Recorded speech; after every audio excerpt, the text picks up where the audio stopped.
Hello, Jill, and welcome. And first of all, let me say thank you so much for judging what turned out to be over 300 entries this year for our Young Wild Writers competition. That must have been hard. Oh, it was hard. It was a real privilege to be able to read the pieces, but the standard was so high that the judges had a very difficult decision to make. I can imagine. And I gather that in the end, the overall winner was a young man called George Metcalfe from Haberdasher's Boys' School. What particularly moved you about George's entry, Jill? Well, George's entry was outstanding. It was highly original. It contained all the ingredients. It had a very good, wonderful descriptions. It had a wonderful narrative arc to the piece. The flow, the pace of the storytelling was excellent. But I think what really makes a piece stand out is when it makes you sit back and think, when it gives you a different world view, and also when it makes you look back at yourself. And this is what George's piece did. It was a piece, it's a piece about a kiwi in New Zealand, and the forest around this kiwi is on flames. It's ablaze, and the flames are gradually getting closer and closer to this poor little kiwi, which is stuck in the middle. And what George's piece did is that he made it almost like a circus. He made us these rather morbid, amazed viewers of this spectacle, and it really made me think about how many of us are exposed to the media circus of the burning planet at the moment. We've all seen the flames in different countries.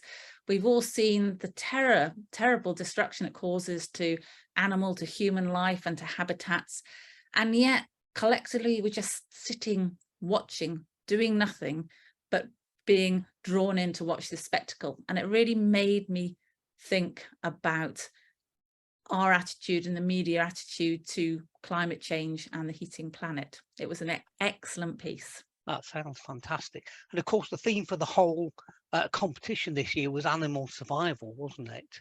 Absolutely. And so George hit it on two levels. He hit it on the animal survival about the kiwi bird, this one little bird, but also about animal survival across the globe. It had those two themes running through it. So I thought that was very clever. And I really hit home, I think, about how we address the climate crisis. Wow.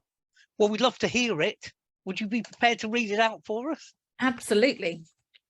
So George's piece is called The Big Finale. Ladies and gentlemen, boys and girls, welcome to the most spectacular show on earth. Prepare to be dazzled, amazed and enthralled as I unleash the world of wonder and excitement to you. Suspend your belief, for tonight you are about to embark on a journey beyond your wildest imagination. So sit back, relax, and let the magic unfold before your very eyes. This is it, the big finale. Our stage is a forest in the heart of the New Zealand wilderness. Tall eucalyptus trees tower over like guardians protecting their territory. Their rough, scarred trunks bear witness to the passage of time, while their thin branches dance in the cool breeze. Beneath them, held like hostages, are various clumps of bushes, some bearing more vegetation than others. They cling to the dry earth beneath them, as if disdaining to be sucked up into the sky. Surrounding this helpless family of plants is a circle of fire, and our performer, an innocent little kiwi, is standing right at its centre. The flames come as little golden balls, igniting the night, outshining the stars. The leaping flames burn like a temper, jumping from tree to tree as they close in on our little soldier, our warrior, our martyr. Each tree they target becomes victim to its destruction, and from each carcass trails of black smoke twirl heavenward, making an artistry of its swirls and flow. Meanwhile, our slight little kiwi stands erect and motionless. Its round, brown feathered body sits awkwardly on two spindly, knobbly legs. Two jet black pupils swim in its pear-shaped head that pokes from side to side, desperate for a means of escape. Its wings, mere vestiges of flight, are folded neatly by its sides. Its beady eyes trail the sky, watching its cousin birds take flight and break the Earth's stratosphere. High above our flightless entertainer, these birds fly on invisible strings, moving in choreographed melody. Their long, strong wings beat patterns in the chlorine blue sky, stretching it taut into silk.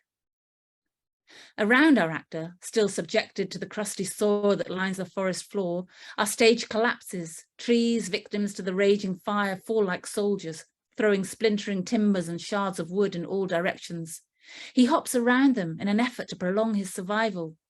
Those trees that once offered canopy and shelter now poke out of the ground like sticks of charcoal, no more vibrant than lamp posts in a city. The air smells and tastes like a bonfire, while the horizon glows orange beneath the smoky and wind-dragged plume. The circle is closing, and it's time for our star to shine.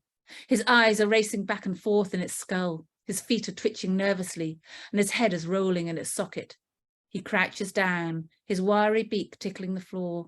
He waits there, braced for impact, while the hungry flames close in on him.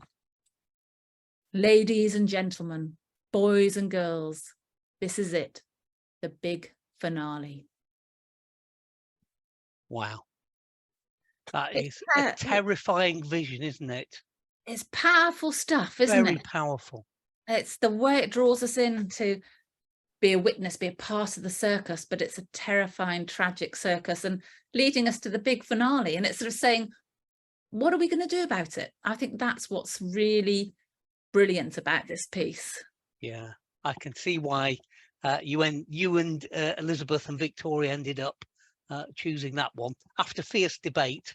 I've literally seen pictures of forests burning like a temper on the news all week. Yeah, it is. It's very current, and it makes us take a big inward look at ourselves as humans. So I think that's why it really was a clever piece of writing. Yeah.